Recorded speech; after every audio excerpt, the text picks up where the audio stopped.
This is an example of an oral mucocele. Oral mucoceles are benign, harmless cysts that arise on the inside of the mouth, most frequently the inside of the lower lip, and they are caused by trauma, particularly biting.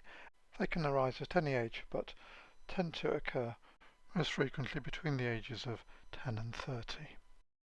They are caused by a blocked salivary gland duct, resulting in a cyst forming that is lined by the epithelial cells of the duct that has become ballooned. Most of them disappear on their own, so in the majority of cases no treatment is required.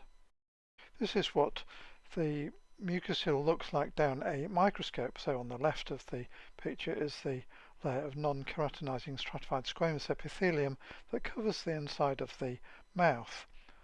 And to the right of the picture is a mucocele that is formed by the duct from the salivary gland becoming blocked, causing the duct to become ballooned into a cyst containing mucus. Here is a higher power view of the mucocele, and you can see that it is lined by flattened epithelial cells that have become squashed by the pressure of the mucus.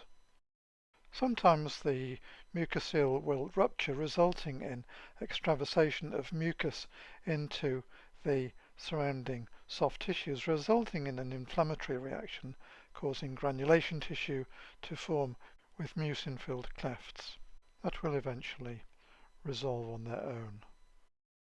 This is the histological appearance of a mucocele that has ruptured.